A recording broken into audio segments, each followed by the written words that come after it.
In today's video, we're going over principles of bicipital tendinopathy, physical therapy, rehabilitation.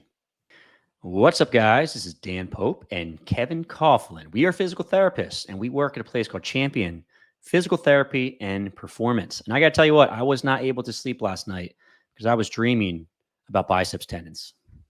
Kevin, are you as excited about today's topic as I am? It's all I've been thinking about. Yep. I think we Yeah. planned this podcast 3 weeks ago or something, and this been an exciting one to think about for sure. Yes. Yeah, I'm constantly thinking about the biceps tendon. Well, to summarize, what I'd like to go over today is first and foremost, what does the literature say, right? Because I am hoity-toity. I care about what the science says. I'm a science-based guy.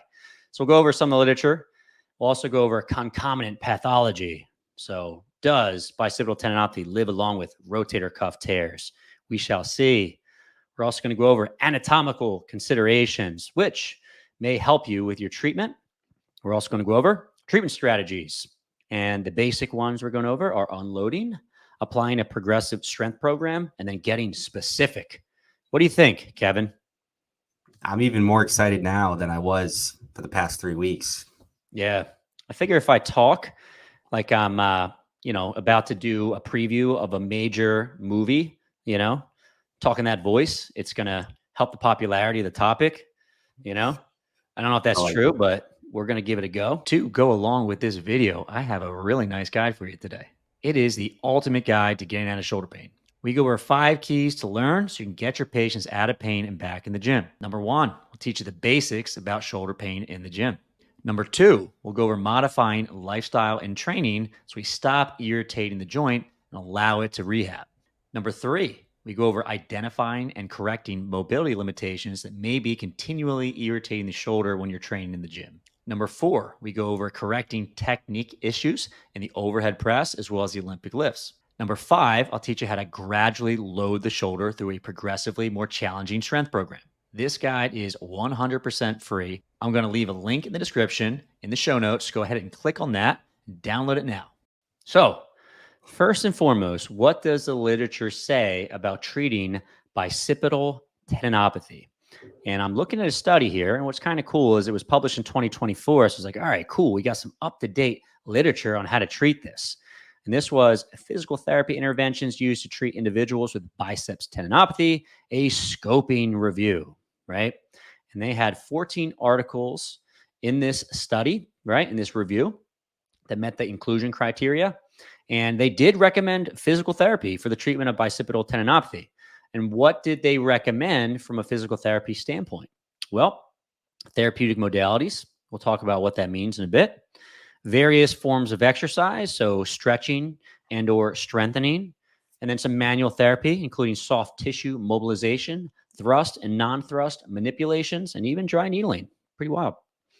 And lastly, patient education, which is mostly consisting of advice on activity modification. But before we get into that, I just wanted to say that the authors said overall there is a dearth of evidence detailing the conservative management of long-headed biceps tendinopathy. Now, first and foremost, I thought the word dearth was funny. I got to start using it a little bit more, but I think that means there's not a lot. What does that mean, Kevin? I think you're right. I think dearth is an underutilized word that I have to first know what it means, and then I have to start using it more. I can't even think of scenarios, but I'm going to start mixing it up some. But I think jokes aside, there's not a lot of good research on treating bicipital tendinopathy. And one of the major papers they used that we're going to actually talk about in a minute was actually just expert consensus. So the author's conclusion was basically there's not enough research on bicipital tendinopathy to rest on our hat on any given treatment. We're just kind of guessing. And like I said, this was an expert consensus is where they were drawing a lot of their conclusions from. And we know from the good old pyramid of evidence, randomized controlled trials are supposed to kind of be towards the top with meta-analysis, systematic reviews. We don't have a lot of that. We just have a lot of expert guidance, which is not the best, right? So, do you have anything to say before we move on? Kevin, I'm skipping over you. No, that's good. We'll get into the expert guidance here. Okay, very good. So, within that paper, they also took a lot of information from another paper from the International Journal of Sports Physical Therapy. This is in 2022. This was entitled Physical Therapy Interventions for the Management of Biceps Tendinopathy, an international Delphi study. And essentially, I already said this, we kind of found that there was not very much information out there about how to treat bicipital tendinopathy. And sometimes when there's not enough research out there, they'll do this kind of Delphi thing where they just send questionnaires to some of the smartest researchers in the world on shoulder injury, right? And bicipital tendinopathy. And sell out these questionnaires on what these providers feel are the most appropriate treatments for bicipital tendinopathy in this case. And basically, if they had a 75% or greater agreement on a specific treatment, that would be an advised treatment for the condition, right? So they're just asking a whole lot of people their opinion, hopefully like really smart people that have been treating this for a long period of time. And they're kind of immersed in the research of shoulder pain in general. And they're just asking them, do you use this form of treatment? Do you think you should use this form of treatment? Do you think that you should use this form of agreement or treatment, excuse me.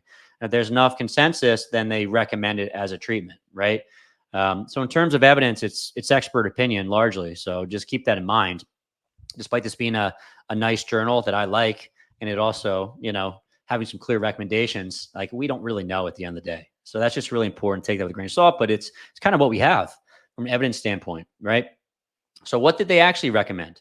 Well, they recommended manual therapy, and they recommended manual therapy interventions for the spine.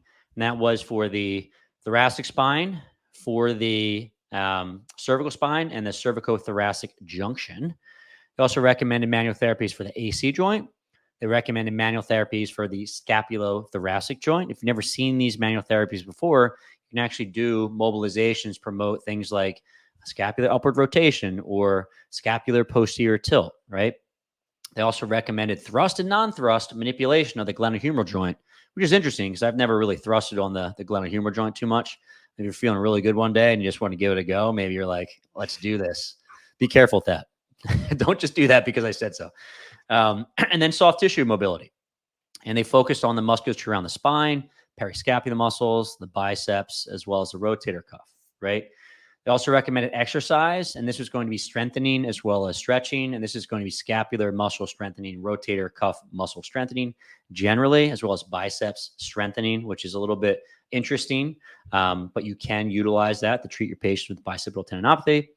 They also recommended patient education, which largely consisted, like I said already, activity modification. So largely when you start your rehab, stay away things that really aggravate the area, right? And over the course of time, you kind of progress back to that.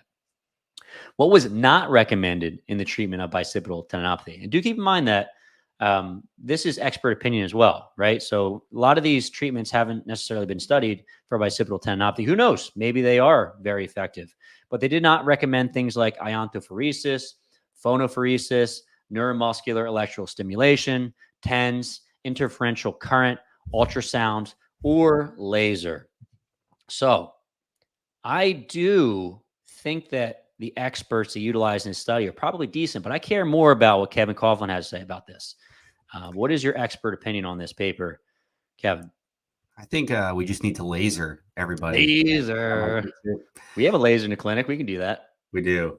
No, I think it's nice to see greater than 75% agreement between the authors and the therapists that they had spoken with. I think there's a lot of different things you can go to physical therapy for, and you can see a bunch of different physical therapists and get way different treatment options. So I think it is nice. Obviously, I wish we had some more randomized controlled trials for the treatment of biceps tendinopathy. But if we don't, I think getting some of the top shoulder therapists' ideas about how to treat this type of issue is nice. And it's nice to see some agreement between them. It's also nice to see the promotion of exercise and a little bit less reliance on some of those modalities. I think that's something that we can all look towards and do a good job of trying to prescribe exercise and activity modification. And maybe we don't have to worry so much about the fancy, very costly modalities that they had mentioned. And as you said, it wasn't proven that those things don't work, but we can look at our, higher level therapists treat these things often, And I think maybe start with their approach first. And if we're not making progress, think about some of the other things. Yeah. What I will say is I'm not giving I don't know, the first study that I mentioned, and then we'll put a link in the show notes for all the references. You guys can check it out if you like. Those were open access, so you can look through it. There were randomized control trials for a lot of these interventions. Just it wasn't very high quality, right? I'm assuming like I don't know, they probably didn't placebo control some of this stuff. Maybe it wasn't blinded. I'm not sure why it wasn't the highest quality. You can go back and look, and there's a bit of research on some of these treatments and its effect. I think like Shockwave was one of those ones too that showed some effect as well. It's just that we don't have a lot of high quality, robust studies. So you can go back and look at that first study, 2024 study, where they look and they reviewed all the literature, and you can go back and see those individual studies, right? But yeah, I also agree with you. It's nice that we're not promoting that reliance on some of these modalities. And I think that if I had to guess, like we have pretty good research on rotator cuff related pain. And then I'm assuming that a lot of these experts, because these modalities aren't as effective for rotator cuff related pain, they're assuming long head of the biceps probably not going to have great effect either. Plus, in a lot of these studies, when they're looking at, let's say, subacromial pain, and they think the rotator cuff is the major pain generator, there's also the chance that the long head of the biceps is actually the main pain generator. So you may find that in some of these big studies looking at subacromial pain and rotator cuff related pain, they have folks that maybe that biceps tendon is the main pain generator, and utilizing a bunch of exercise is beneficial for those folks too. So I'll talk about this a little bit later, but folks that have long head of the biceps pathology from an anatomical standpoint are subacromial pain patients too. So I think that's why the experts kind of made those decisions. But then again, like I'm not in their head. I wasn't at, I didn't do the study myself and speak to these individuals and look at the surveys, so on and so forth. Right. The other thing I will say that was interesting is that they recommended manual therapy, and they were in big time agreement with this. And maybe it's just the circles I follow or the social media I follow, but I feel like manual therapy is often under fire. And we've kind of reviewed Laurie Mitchner, Phil McClure's recent study on long-term effects of manual therapies and subacromial pain, and showing it was effective. And that research is mixed. So in rotator cuff related pain, subacromial pain, you'll find studies pro and you'll find studies against. So I thought it was interesting that there was such a large majority of experts that thought manual therapies were helpful for biceps related pain. So just an interesting thing that I found. All right, moving on to a point I just brought up. Is it subacromial pain? So essentially, if you have bicipital pain, bicipital tendinopathy, is that actually just subacromial pain, right? It is technically underneath the acromion. When I was reading through some of these studies, one of the reasons why the authors noted there wasn't great research on bicipital tendinopathy, tendonitis, whatever you want to call it, was simply because the authors felt that prior studies were actually looking at bicipital tendinopathy that was labeled underneath of this umbrella of subacromial pain, right? So that was one of the reasons why the researchers thought we don't have robust research on this. And the thought is you might be able to just treat bicipital tendinopathy very similarly to, let's say, rotator cuff related pain or subacromial pain. And the other thing is that rotator cuff pathology, SLAP pathology, and biceps pathology coexist. We talked about this in the prior podcast episode. Link in the show notes if you guys want to check that out. There's a very high correlation between the two, right? So oftentimes they're coexisting, and we're treating rotator cuff related pain, and we're treating maybe a SLAP tear. We're treating it in a very similar way, right? So we might just be able to treat these the same, right? Anything else you want to say about that, Kevaru? No, I think that's good. I think we had spoke to Lori about that. Like, is subacromial pain just everything under the acromion, which would include the long head of the biceps? Might be an easier way to just name these things instead of trying to be specific and probably not being totally correct about what the pain generator is. But I know we'll get into this. We're probably going to treat it similarly to those other things you had just mentioned. So I don't know if we need to do anything super specific here, but it's probably the other thing is it's probably occurring with some of those other things like we've talked about, right? It's not happening in isolation. So we're working on the impairments we find. But the long head of the biceps tendon might be one consideration there. Yeah, it's funny to me too, right? Because when we think about subacromial pain, we kind of think of like maybe it's the rotator cuff that's giving folks issues. And usually that diagnostic criteria is going to be painful arc, pain with resisted like flexion at 90, painful external rotation, and then like a positive like Hawkins Kennedy or near.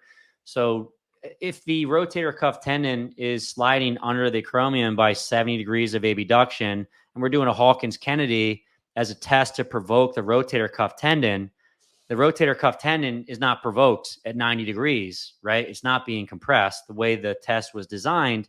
So when we're using the Hawkins Kennedy to try to rule in patients with rotator cuff related pain, are we? Right? It's kind of wild to even think. So it's like when we're trying to find folks with subacromial pain and using tests that don't actually accurately diagnose that structure, it's kind of like, what are we doing? You know? And maybe some of these folks in those included studies actually had bicipital tendinopathy, right? Maybe it was rotator cuff, maybe it was the biceps tendon. Really, really hard for us to differentiate, but it does seem like exercise helps those folks, right? And again, I'm kind of repeating myself, but that's what a lot of the authors were just kind of theorizing, like, well, we probably already have quite a bit of research on how to treat this. We're just not calling it bicipital tendinopathy, you know? If you guys like what you're learning about so far, then the next logical step is to sign up for the Fitness Pain-Free mini course. I've made an absolutely free mini course, and we go over 4 vital lessons for coaches and clinicians. The first lesson goes over how traditional schooling has failed us. Now, I'm actually a really big fan of education, and I think that physical therapy school actually prepared me pretty well to work with the average person. However, I really didn't learn how to work with the population that I want, which is people in the strength and fitness world. So I'm talking about powerlifting, bodybuilding, Olympic weightlifting, sport of fitness, and really people that just love working hard in the gym. And really, my goal with the mini course is to help you understand how you work with this population to get them out of pain and keep them training. The next lesson is 7 reasons why people get hurt in the gym. So it's vitally important they understand the injury mechanisms or why people get hurt in the gym. If we don't understand why folks are getting hurt in the gym, it's going to be very hard to rehabilitate those folks, because let's say we do get them better, they go right back in the gym and get hurt in the same exact way they hurt before. The other piece is, if we want to keep these folks safe for the long haul, we have to understand the main reason why these folks get hurt in the first place, so we can keep them in the gym training as safe as possible and minimize that risk of future injury. Next, we go over 4 simple steps for getting your clients out of pain. Now, rehab can be very complicated. There's a lot of systems out there that make it very challenging to figure out how to work with your patients. However, it really doesn't have to be that complicated. So I go over 4 easy steps you can follow to get your patients out of pain and back in the gym where they belong. Lesson number 4 is how to build the career of your dreams and earn the respect of your community. Let's face it, the reason why you take these educational courses is obviously so you can learn a little bit more, but really the deep-seated reason is because you want to have the respect of your community. You want your clients to come in, work with you, and say, wow, Joe was great. He did a phenomenal job with me. Tell their friends, and their friends come to see you. And after a while, you're very valued and respected within your community. So I'm going to teach you how to do that. The second piece is that if you know these skills, it doesn't always mean you have a ton of patients going through the door so you can work with the population you want to work with, right? So you may be the absolute best coach in the world, but no one wants to come and see you because they don't know who you are and they don't know how good you actually are. So we'll teach you how to get the patients through the door that you want to work with. And lastly, we'll talk a little bit about the Fitness Pain-Free certification. This is the largest and most comprehensive educational course that I offer, but more on this later. So I'll leave a link in the description, in the show notes. Again, it's 100% free, really easy to download. Go ahead and do that right now. Okay. Next is anatomical considerations. I won't go too crazy on this because we did describe this in the last podcast episode. Put the link in the show notes. You guys can check that out. So the long end of the biceps is going to be active with supination of the forearm, also with elbow flexion. But at the shoulder, the long end of the biceps also crosses over the shoulder joint. So it does play a role in potentially stabilizing the anterior portion of the joint. We don't really know. The jury's still out, which is kind of crazy. We don't know exactly what the long end of the biceps does. It also is active in the first 30 degrees, so 0 to 30 degrees of shoulder flexion. What's kind of crazy is that the shoulder is in around 0 to 30 and even in hyperextension. So let's say negative 30 up to positive 30 and then up to 90 when you're doing a bench press or dips or push-ups.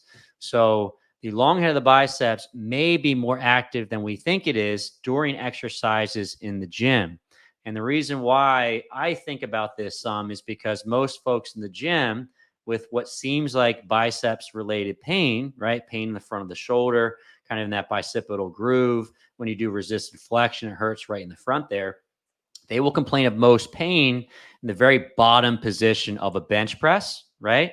And as that shoulder extends deeper and deeper into greater degrees of extension, it usually hurts more and more. I've seen so many athletes that it hurts to do pressing exercises, hurts when the bar gets close to their chest. It hurts even more when they're doing something like a dip or a muscle up. In the bottom of a dip or a muscle up, a few things are happening. So one, we're in shoulder extension, right? So we already talked about how that bicep is active around 0 to 30 degrees. When you're doing a dip, you're actually beyond that point. In these studies, they weren't looking at EMG activity of the biceps tendon beyond 0 degrees of flexion into extension, right? The other thing, and I already talked about this again, so sorry to repeat myself, but long into the biceps tendon wraps around the humeral head. When I go into extension, it wraps around even more.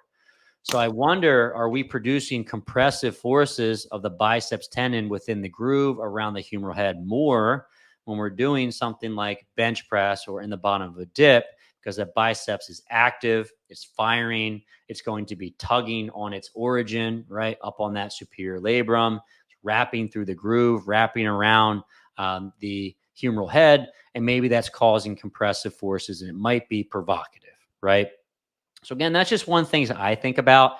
I think from a perspective of what that means for physical therapy, it may just mean that you might need to modify some of those movements temporarily. But my second thought is that you probably want to include some movements that have that particular stress, because we know stressing the area is going to be positive. So if we can apply some strain to that area in those positions, it might help our patients get better, potentially a little bit faster, right?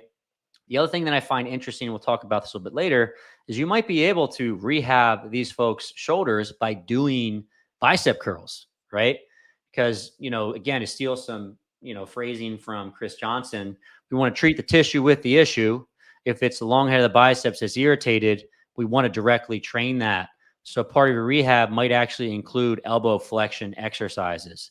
And I think that's a big difference. If you think you have someone that has rotator cuff related pain by itself, probably not going to do bicep curls, although I give free reign for patients to do bicep exercises when they have rotator cuff related pain, as long as it's not especially provocative. But for these folks, maybe we do consider giving them more bicep exercises or some combo exercise we'll talk about a little bit later that train the biceps and the shoulder at the same time, right? And the last piece is that you may find that these folks hurt with pressing exercises, as I typically do, might also hurt with some rowing exercises. So it might hurt to do pull-ups, might hurt to do rows. Obviously, that biceps tendon is very active when you're pulling things. So you just want to do your due diligence and ask questions about what exercises are provocative for these patients. And they want to modify things that we'll talk about this in a bit, but are excessively provocative, right? Anything to add to that, Kevin, before I move on?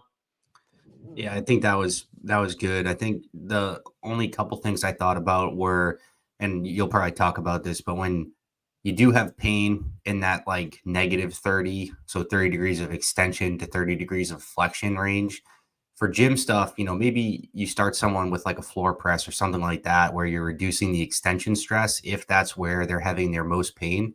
And then, temporarily modify that, but then get back into it.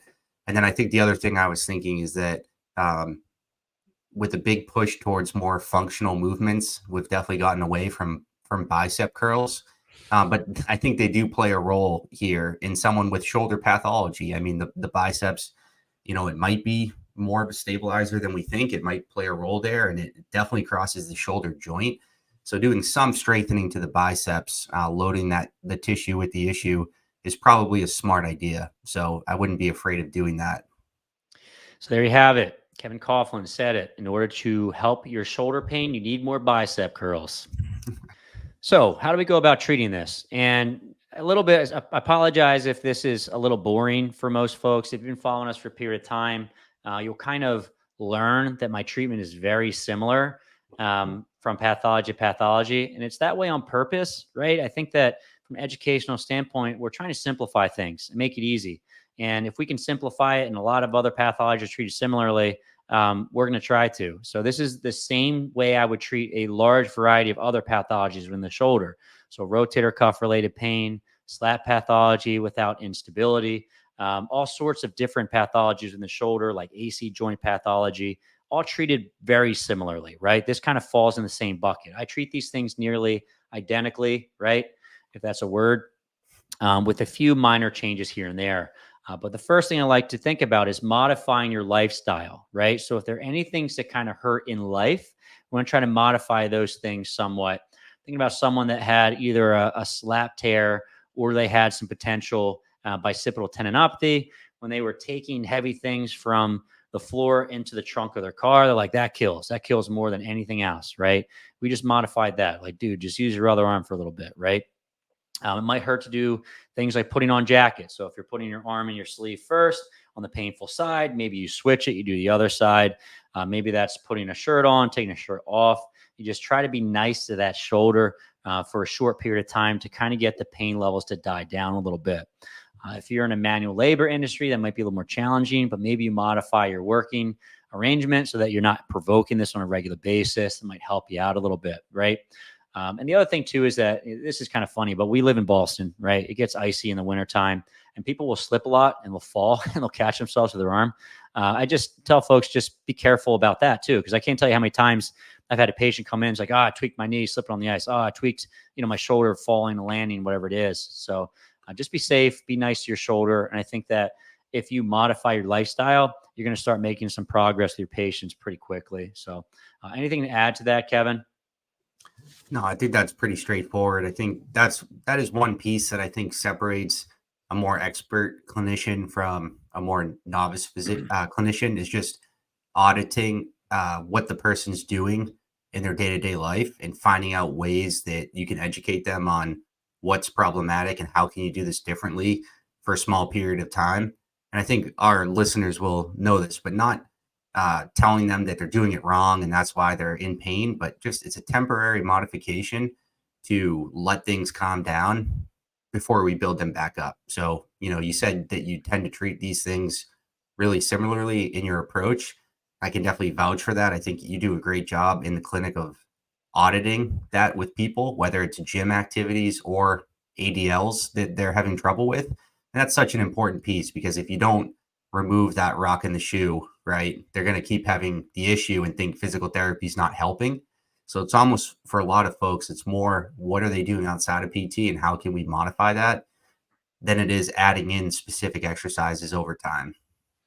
Yeah, and I should have said this. I didn't add this to the lesson, but that patient education is probably one of the most important things that you can do, and this is a big part of that patient education. So essentially, we're trying to tell them that you want to keep exercising, just so we have to modify things, right? You want to keep up with your lifestyle activities. We have to modify things, and it was Laurie Mitchell who opened my eyes to those two studies where they were in rotator cuff related pain. If you guys want, you can listen to that interview we did with her, and she spoke about this. But two studies, one was by Hopewell, and the other one I forget the author, but they were recent, and they were looking at patient education versus patient education and exercise. In both of those studies, in the Hopewell study, they actually recommended folks do exercise, and the other they didn't.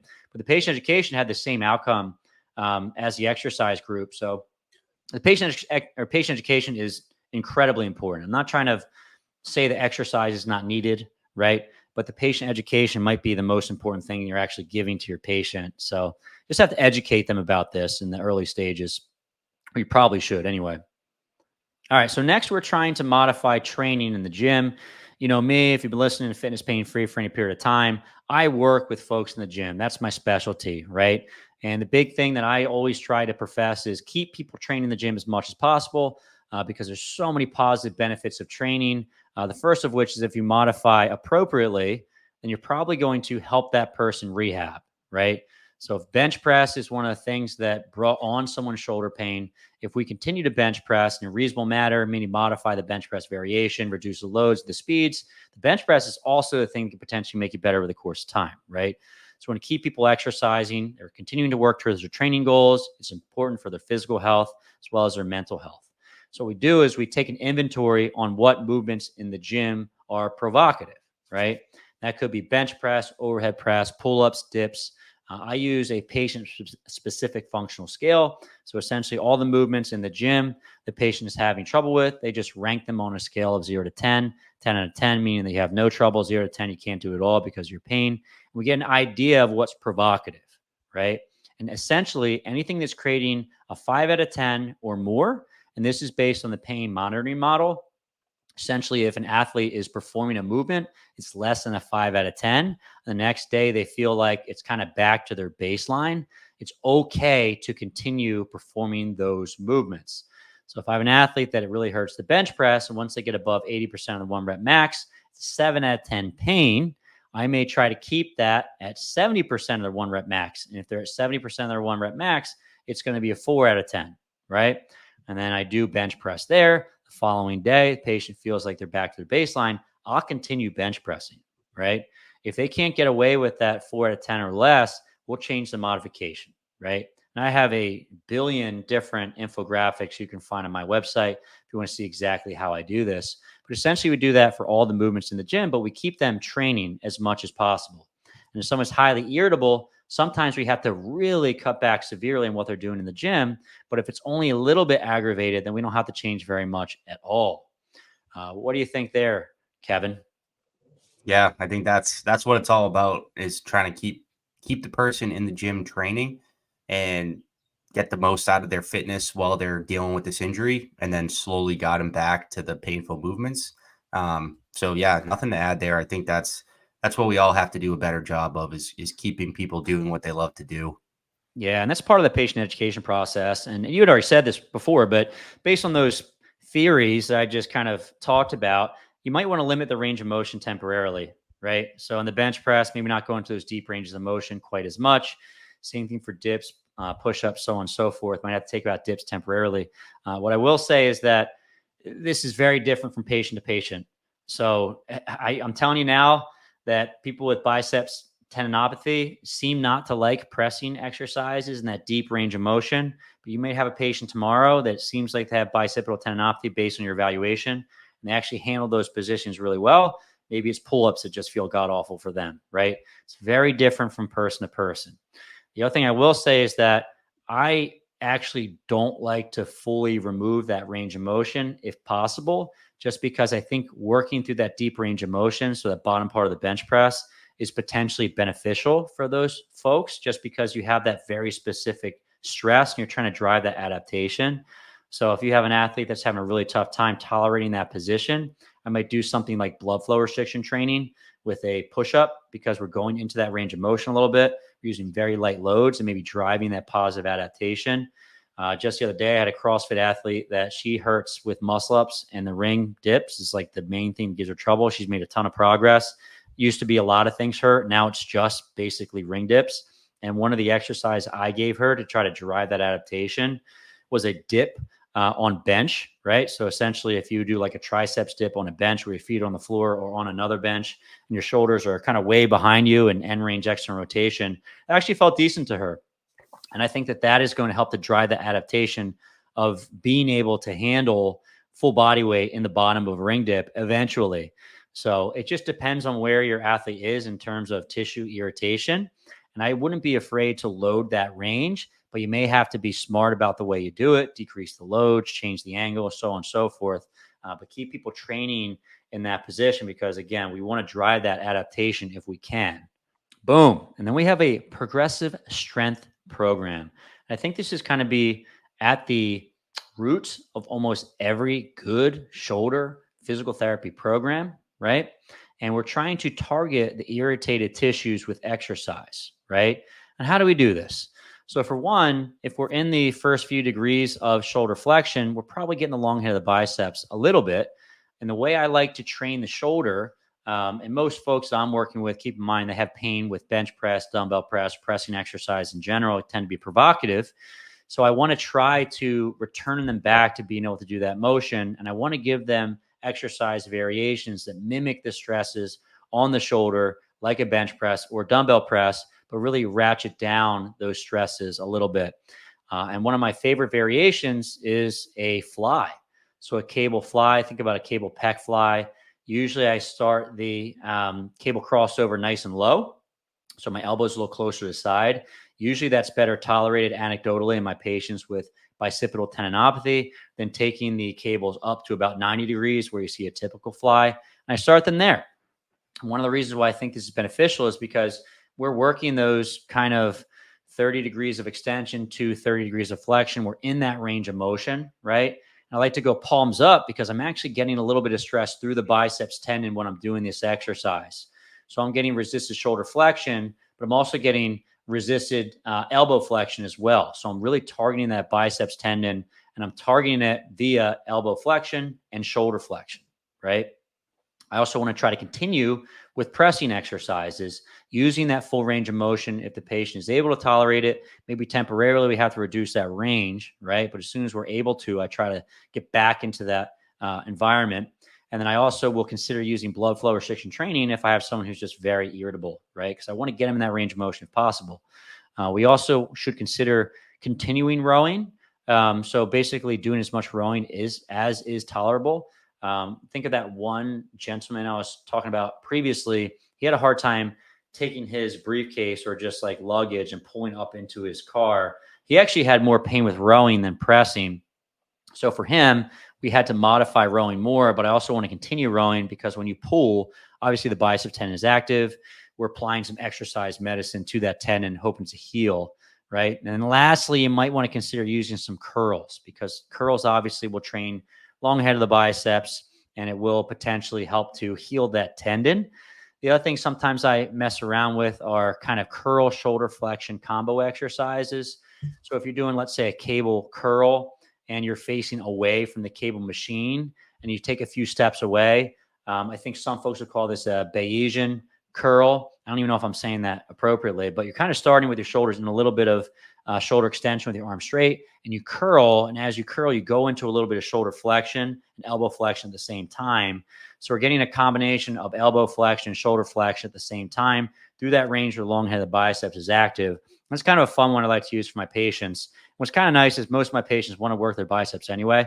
So this one's like a double whammy. You give them what they like to do, plus you're rehabbing at the same time. So any thoughts before I move on? I'm kind of getting on a roll here, Kevin. No, I think that's great. I think the thing that pops into my mind with that is we're not just giving them like traditional cuff exercises or some of like the banded things you'll see in physical therapy that may play a role. They're out in the gym doing what they want to do. You know, the lifters that are coming into you want to be out there lifting. So I think that's awesome that you're finding kind of what's the highest level they can tolerate and then slowly plugging them back in all the way. But throughout this process, it never, unless they're super, super irritated, it never looks like just traditional, you know, small banded exercises. They're out in the gym doing lifts because they've been educated that, you know, that pain monitoring model. And there's usually stuff in the gym they can do. So I like that. And now that you said that we shouldn't do basic rotator cuff exercises, I'm going to say that you need to do basic rotator cuff exercises. What do you think of that, Kevin? I think that's dumb. You just go do pull-ups and snatches and you'll be fine. No, it has a role, of course. Of course it has a role. Yeah, I agree. Yeah, I'm not trying to disagree with you anyway, but I do think it's important to target the rotator cuff and for a variety of reasons. So for one, the reason why these folks might be having pain, it might not be the biceps tendon that's generating that pain. I always say that I'm glad that I'm not a surgeon because the surgeons have to decide which tissue has the issue, and sometimes it's really hard to differentiate. So that person that seems like they might have bicipital tendinopathy, they might be dealing with rotator cuff related pain. So I think one of the major reasons why you want to target the rotator cuff is simply because that might be the actual tissue with the issue, right? And I think the other reason, and we talked about this quite a bit in the last episode, is that the rotator cuff is often injured along with the biceps tendon, right? Along with the superior labrum. So all these injuries kind of coexist. It's very, very common to see them together. So we want to try to train the rotator cuff. And we don't really know if it's chicken or the egg, right? Is it that when the rotator cuff starts to get damaged, does the biceps tendon now start to take more stress? Is it vice versa? I think that we still haven't parsed that out in the medical literature. If you know more about it, you know, send me a paper. I'm glad to read that and be enlightened, right? As far as I know, we don't really know if it's the biceps issue leading to the rotator cuff or vice versa. But suffice to say, including rotator cuff exercise into your program will probably help your patients with bicipital tendinopathy, tendonitis, and they may be dealing with concomitant pathology anyway, right? And I think you can kind of use your clinical exam to guide you a little bit. So if you think that someone has bicipital tendinopathy, but you also notice like, hey, resisted internal rotation hurts, like maybe you're actually dealing with a subscap issue, or resisted external rotation hurts. Like, okay, well, maybe the infraspinatus also is kind of dealing with some issues as well. So I'll actually utilize my clinical examination to help guide my exercise prescription a little bit. And even if someone is not having pain with resisted internal rotation, external rotation, or abduction, I'm still going to include some rotator cuff exercises in a comprehensive program for bicipital tendinopathy. All right. And what movements are we using? Well, pretty much the same stuff that we'd use for bicipital tendinopathy: pressing exercises, rowing exercises. I'm also doing some specific rotator cuff exercises like scaption, sideline external rotation, or resist internal rotation with a band. And again, I'm using my clinical exam to guide my exercise selection. And I'm just including a couple of these exercises, even if resistance ER or IR are not provocative, just to make it a comprehensive program for my patients, right? In terms of exercise progressions, we already talked about this a little bit, but we start with lighter loads. We go to heavier loads. We may start with partial range of motions with pressing and then progress to full range of motion. Another anecdote, but I will find some of my bicipital tendinopathy patients and SLAT patients, usually end ranges of motion are a little bit painful from a hanging perspective. So pull-ups might not feel great. I might back them off a little bit for, let's say, a half kneeling, and to do a half kneeling pull down through a partial range of motion. And as I start to build tolerance, may I work back to end range as that pain level dies down over the course of time. And lastly, we want to get specific over the course of time. So if you're a baseball athlete and want to get back to throwing, we have to make our exercises more similar to throwing. If you're an Olympic weightlifter, you need to get back to snatch and clean and jerk. We have to choose movements that are going to be more specific to that, right? I love things like kettlebell windmills, waiter walks, so on and so forth, because they mimic the forces of a jerk or a snatch. And we want to build back to those movements. So we're going to start working our way there over the course of time. So what do you think about that, Kevin? I think it's all good. I think, like you had said, we had talked about this, that with the long head of the biceps, perhaps the rotator cuff is involved too. It probably is. There's probably some involvement there. So you definitely want to load the rotator cuff as well. And then I think keeping in mind the long-term plan for the person, be getting specific with the exercises. So sometimes when I have someone come in, I'll talk to them about their long-term goal, and I'll work my rehab program backwards. So I'll start with the end in mind and see what they want to get back to, and then write out my exercise plan backwards. So start there and then go all the way back to the beginning. And I think that can give you a nice way to see how this is going to progress over time in the gym. Yeah, I like that. I like that whole reverse engineer, right? Figure out what the person wants to get back to, figure out where they're at now, and then you just got to bridge the gap between the two. I think that actually makes things a lot easier as a clinician, right? And I think it's also very patient-centered because you're starting off with their end-term goal, and then you're outlining this plan and you're showing it to the patient, and they can get more buy-in as a result, right? Mm-hmm. So the other thing I wanted to mention a little bit, and again, chicken or the egg, but I've heard so many surgeons say this and a lot of smart researchers say this, and it kind of goes back to the rotator cuff again, is that if the long head of the biceps does play a role in stabilizing the joint anteriorly, if the rotator cuff is not doing a great job of that, then you might end up ending up with some long head of the biceps pathology. And another kind of interesting thing I learned about the rotator cuff is that you will see concomitant pathology of the rotator cuff as well as the long head of the biceps, but you'll see a lot of concomitant pathology of the subscapularis with the long head of the biceps. So essentially, we talked about the pulley mechanism and the anatomy of those two structures. And if you're not familiar with that, you can check out our last podcast episode, link in the show notes. But both of those structures are probably important for anterior stability of the joint, right? So if one structure is maybe not doing its job, maybe now the long head of the biceps is doing more work and it gets irritated. So if I can get the cuff working a little bit better, reduces the work of the long head of the biceps, maybe Again, these are all theories. I bet you in 10 years we'll be saying something completely different. It's just important that you guys know that I'm just guessing and following the expert opinion of others. I just want to be blamed for this. It's doing the best we can. Changes. So now you're a world leading expert on the treatment of bicipital tendinopathy. You still probably have no idea how to treat the rotator cuff. And I have the solution for you. It exists right there above Kevin Coughlin's head. I have a video and it goes over keys to the treatment of rotator cuff related pain. Click on that and I will see you in that video. If you're watching this on YouTube, please, please, please hit that like button. Consider subscribing to the channel if you enjoy this. If you're listening to the podcast version of this, please give me a 5 out of 5 rating. It helps tremendously. And lastly, if you want to go that next step and support me further, consider subscribing to Fitness Pain-Free Insiders. So Insiders is like Netflix for physical therapists and coaches working with painful folks in the gym.